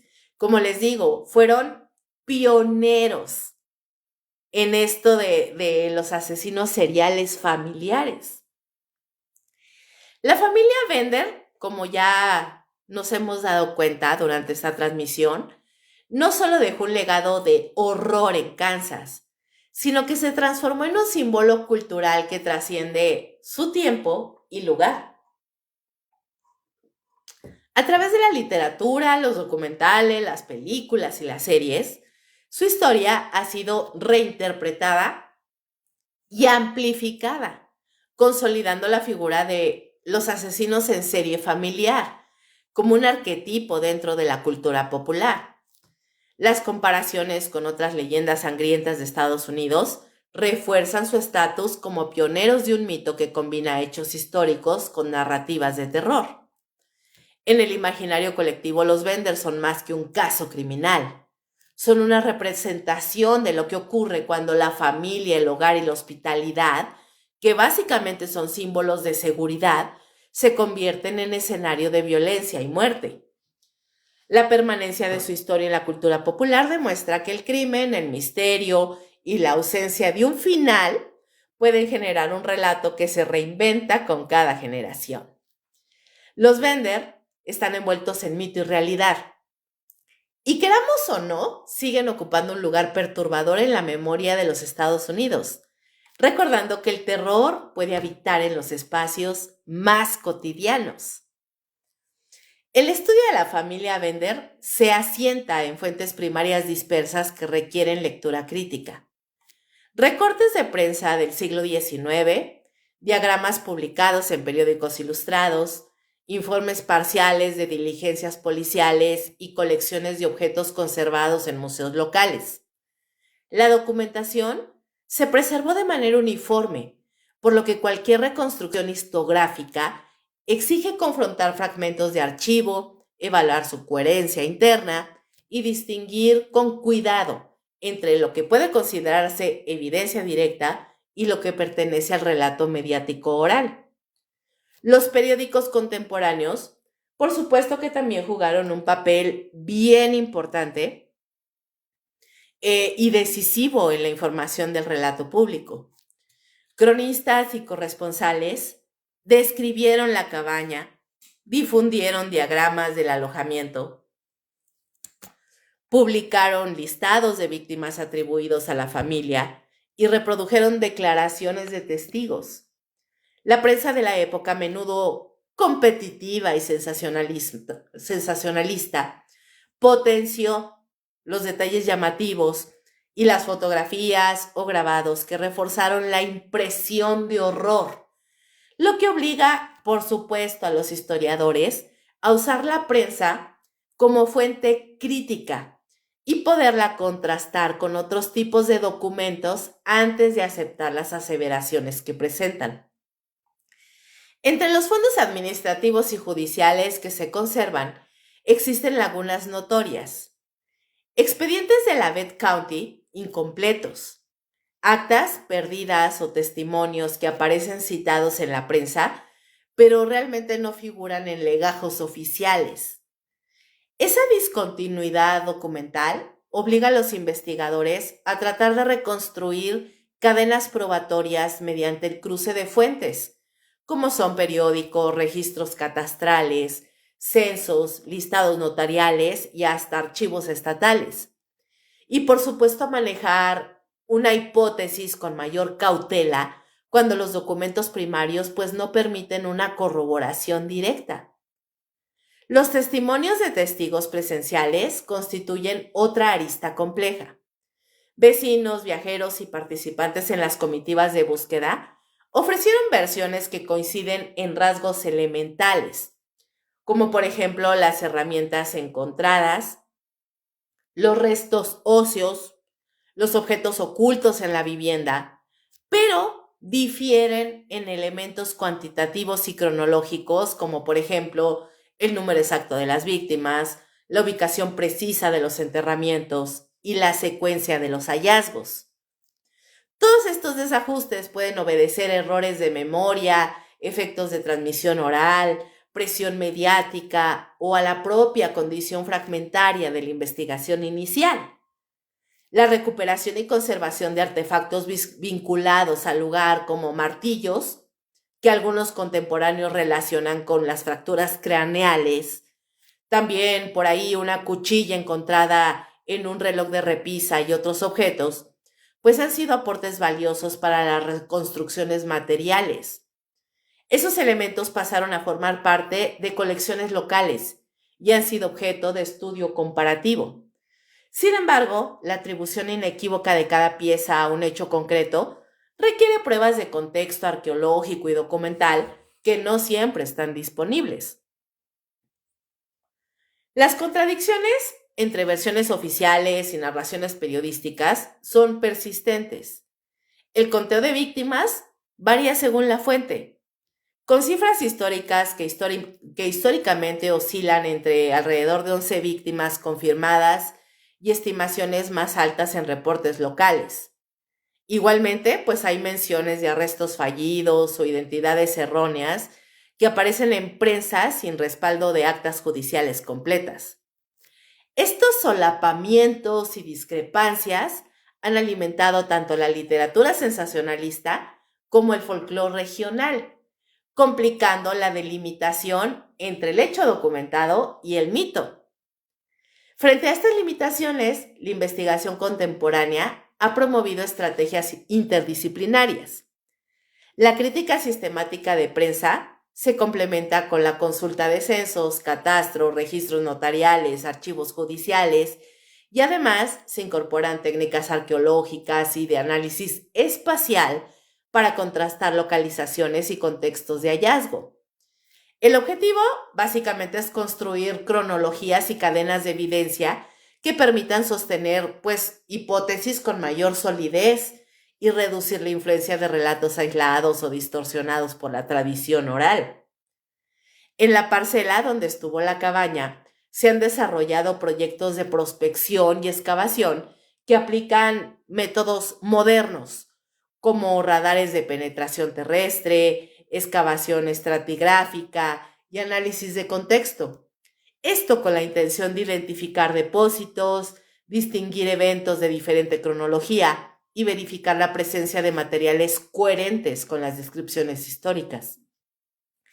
Algunas prospecciones no han confirmado entierros masivos en puntos señalados, sobre todo por los relatos tempranos, y han ofrecido matices sobre la disposición espacial de restos y objetos que obligan a revisar interpretaciones previas. La crítica historiográfica presenta especial atención a la cadena de transmisión de cada testimonio. ¿Quién lo recogió? ¿En qué condiciones? ¿Cuánto tiempo transcurrió entre el suceso y la declaración? ¿Y qué intereses comunitarios o mediáticos pudieron orientar la difusión? Este escrutinio permite jerarquizar fuentes, identificar adiciones míticas y situar relatos en su contexto comunicativo, lo que reduce el riesgo de reproducir como hecho aquello que corresponde solamente al folclore. Un ejemplo concreto de las dificultades documentales lo proporciona la propia narrativa del hallazgo inicial. Las búsquedas encabezadas por el coronel York en 1873, tras la desaparición de viajeros como su hermano, William York, llevaron a la inspección de la vivienda y a la recuperación de instrumentos que la prensa contemporánea relacionó con las muertes. Sin embargo, algunas actas y ciertas declaraciones oficiales no se conservan en los archivos actuales, lo que obliga a depender en parte de relatos periodísticos para reconstruir algunos elementos probatorios. En términos recientes, el caso ha vuelto a la atención pública, pues gracias a investigaciones arqueológicas, a iniciativas universitarias y a coberturas mediáticas que buscan separar la historia del dato verificable cuando es posible, y a planear hipótesis más prudentes sobre el alcance y la naturaleza de los crímenes. Museos locales y marcadores históricos conservan piezas y testimonios, y la combinación de trabajo de archivo y campo han enriquecido la interpretación sin pretender cerrar definitivamente todas las incógnitas. El balance actual es que pese a los avances metodológicos, muchas preguntas permanecen abiertas y la investigación continúa en distintos frentes y de distintas fuentes. La prudencia interpretativa sigue siendo la norma para historiadores, arqueólogos y divulgadores que abordan este caso histórico. Trabajo interdisciplinario en curso, pues tal vez más adelante podamos conocer un poco más de datos sobre esta espantosa, terrorífica familia Bender. ¿Y qué les pareció, chicos? ¿Les pareció interesante el tema? Habíamos tratado un tema no igual, por supuesto que no, pero también el contexto era una granja. ¿Se acuerdan de la granja maldita de Hinterkaifeck? Algo así, nada más que en la de Hinterkaifeck la historia se basa en las víctimas. Y en el caso de The Bloody Benders, se basa en los victimarios. Si no han escuchado ese capítulo de Hinterkaifeck, los invito a mi canal de YouTube o en Spotify para que lo puedan escuchar completo. También es un caso muy interesante de asesinatos múltiples, pero con un toque todavía más perturbador que este. O sea, de verdad es que el caso de Hinterkaifeck sí fue una cosa como más perturbadora. Vamos a leer algunos comentarios. A ver, vámonos en orden, así como empezaron. Adriancito, muy buenas noches. Lugo dice, ¿qué onda, mi reina? Pasa tu WhatsApp. Nobleza Ecuestre, muy buenas noches. Vidal, muy buenas noches. Dani, buenas noches. Gracias por las 100 estrellitas, Adriancito. A ver, Herbe dice, pienso que durante la primera mitad del siglo XX era más fácil cambiar de nombre en los Estados Unidos y como en todo estado, los desaparecieron. ¡Wow! Herbe, la masacre de Texas es una buena historia. Sí, muy buena historia. Y pues básicamente, ¿ustedes qué opinan? ¿Qué le pasó a la familia Bender en este escape perfecto que hicieron? Porque realmente hicieron el crimen y el escape perfecto, o sea, cosa que hasta la fecha muy pocos criminales han logrado replicar. Acuérdense que las opciones eran, se murieron después de que salieron de su granja y se murieron por las inclemencias del tiempo o cualquier otra situación. La otra opción era cambiaron de identidad. La otra opción era se fueron a Canadá. Y la otra opción era fueron arrestados y en algún punto liberados por falta de pruebas. Ahí pónganmelo en los comentarios. Y bueno, chicos, la historia de los Bender permanece suspendida entre dos realidades. La del crimen documentado en los archivos del siglo XIX y la del mito fronterizo que se expandió, pues, de boca en boca. La prensa y la imaginación colectiva también jugaron un papel súper importante. A lo largo de más de 100 años, esta familia se convirtió en un símbolo de una frontera donde la ley apenas alcanzaba a imponerse y donde la línea entre lo real y lo fabuloso se borraba con facilidad. Los documentos hablaban de viajeros desaparecidos, de cuerpos hallados bajo la tierra removida junto a una cabaña, de herramientas ensangrentadas que parecían confirmar la brutalidad de los asesinatos. Sin embargo, incluso esos testimonios oficiales cargan con huecos, con contradicciones y hasta con exageraciones. La prensa del siglo XIX buscaba más titulares amarillistas o sensacionalistas para vender, y la gente de la región encontraba en el relato pues un desahogo frente a los temores cotidianos, así que le empezaron a echar de su cosecha. Si los Bender terminaron convertidos no solo en asesinos, sino en personajes monstruosos, casi arquetípicos, fue como si fuera la materialización de las pesadillas que acechaban a los colonos en el corazón de Kansas. Ahora, el verdadero enigma pues no es solo lo que hicieron, sino lo que haya ocurrido después. La cabaña fue abandonada, las autoridades llegaron tarde y la familia se fugó, desapareció como si se hubiera disuelto en la nada. Desde entonces, pues la pregunta persiste. ¿Escaparon realmente? ¿Fueron linchados en secreto? ¿Murieron bajo otra identidad? Las respuestas nunca se fijaron de manera definitiva, y esa ambigüedad abrió la puerta a muchísimos rumores. Como les digo, algunos afirmaban que los Bender los capturaron y los ejecutaron lejos de Kansas, pero que las autoridades encubrieron el hecho para evitar represalias o para no reconocer su fracaso inicial.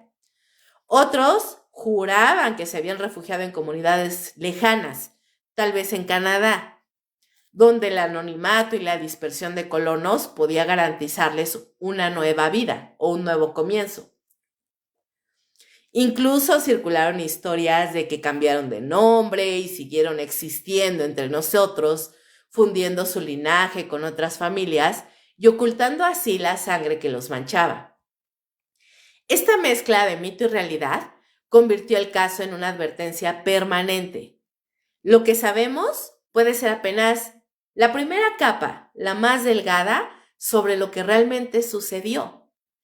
El expediente histórico muestra huesos desenterrados y cuerpos que tuvieron un final muy feo, pero el desenlace de los responsables pues nunca quedó realmente lacrado o sellado en piedra. Y en esa falta de certeza, radica el poder perturbador de esta historia. A lo largo de las décadas, Muchísima gente, investigadores, escritores y curiosos han intentado descifrar el misterio y no han podido. Cada generación parece necesitar una explicación, un cierre, una verdad definitiva, como en todo. El humano siempre busca un final, bueno o malo, pero un final. Y parece que entre más se busca, más claro resulta que la frontera entre lo que está documentado y lo que fue inventado está como muy difusa, no es certero. Los periódicos de la época ya sembraron confusión y el tiempo de alguna manera se encargó de multiplicar todos estos chismes y versiones. Lo que era testimonio se transformó en relato y lo que era relato se terminó convirtiendo en una leyenda. La figura de los Bender, además, inauguró un concepto que hasta entonces resultaba incomprensible: el asesino en serie familiar. La idea de que padres e hijos pudieran coordinarse en actos de brutalidad sistemática sacudió a la opinión pública. La familia era, en el imaginario de la época, pues el núcleo de protección y de cohesión social.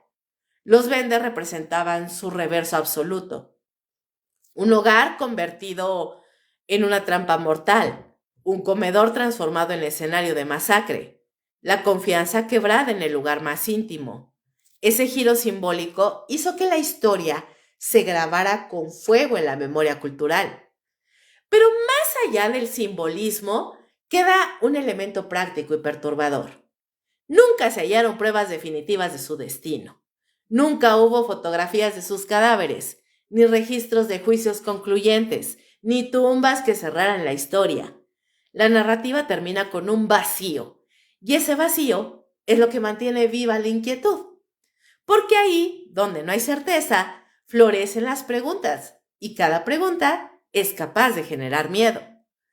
Hoy, cuando miramos hacia atrás, resulta inevitable preguntarse si los Bender fueron simplemente los protagonistas de una tragedia real magnificada por la prensa, o si también fueron un espejo donde la sociedad proyectó sus temores más profundos. Tal vez ambas cosas sean ciertas. En la frontera donde la ley es frágil y la soledad infinita, el miedo se alimentaba de cualquier señal. La historia necesitaba villanos, y la familia Bender ofrecía todos los elementos para ocupar ese lugar. A todos ustedes que escucharon este relato, les queda una advertencia clara: la delgada línea que separa lo que está documentado de lo que solo existe en la imaginación. En la historia de los Bender, esa frontera es casi imposible de trazar con precisión.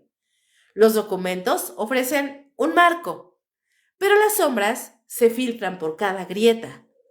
Lo que se repite de boca en boca, lo que se escribió en diarios amarillistas, lo que aún se susurra en Kansas, todo se mezcla en un terreno ambiguo donde el horror se vuelve atemporal.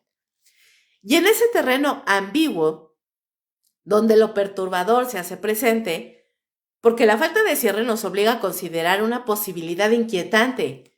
Los Bender tal vez nunca se murieron, bueno, durante el tiempo normal que vive un humano, pues. O sea, imagínense, se escaparon y muy probablemente se mantuvieron con vida.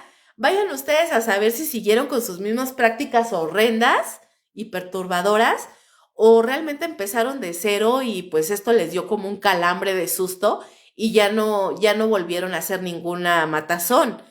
Pero, ¿qué tal y si vivieron? ¿Y si escaparon? ¿Y si cambiaron de nombre? ¿Y si se diluyeron en la multitud de la frontera o en pueblos lejanos? Vaya, si eso fuera cierto, entonces la sangre derramada no fue solo un episodio del pasado, sino tal vez el inicio de una herencia oscura que podría extenderse en silencio. ¿Y si alguno de sus descendientes camina hoy entre nosotros? ¿Y si la violencia que incubaron no se detuvo con la fuga, sino que tal vez se transformó en otra cosa disfrazada, oculta entre familias comunes? La historia no nos da certezas para negar esa posibilidad, y es precisamente esa incertidumbre la que hace que al terminar de escuchar este relato, la figura de los Bender siga proyectando su sombra. En los archivos quedan papeles incompletos, en los museos descansan objetos oxidados, y en la tierra de Kansas aún se recuerda la cabaña convertida en trampa. Pero más allá de la arqueología y la historiografía, lo que realmente permanece en la inquietud es no saber si la historia terminó o si sigue escribiéndose de manera invisible. Y así, este final no es un cierre, sino una advertencia. Lo perturbador no está solo en los crímenes cometidos, sino en el silencio que vino después. Un silencio que nos obliga a mirar a nuestro alrededor y a preguntarnos qué tanto sabemos de quienes nos rodean. ¿Qué secretos pueden esconder las familias que parecen normales? Los Bender fueron en su tiempo una pesadilla fronteriza. Hoy son una pesadilla histórica. Y tal vez, solo tal vez, sean hoy una pesadilla aún viva. Porque mientras no tengamos la certeza de su final, la posibilidad de que su sangre siga fluyendo entre nosotros, pues sigue abierta. Y esa posibilidad es suficiente para mantenernos despiertos en la noche, preguntándonos si el verdadero horror no consiste en lo que ocurrió, sino en lo que nunca se aclaró. Y bueno, chicos, así concluimos esta emisión de Perturbador.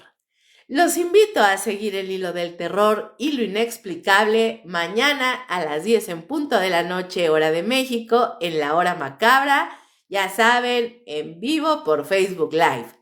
Les recuerdo que este capítulo y todos los demás estarán disponibles en mi canal de YouTube y Spotify, donde me pueden encontrar como Kabum Podcast. Síganme y formen parte de esta comunidad siniestra. Y si quieren escuchar leyendas, cuentitos cortos de terror y más cositas, entren a mi canal de WhatsApp. Muchísimas gracias por acompañarme en esta emisión de Perturbador. Muy buenas noches y como siempre les deseo, dulces pesadillas. ¡Chao, chao!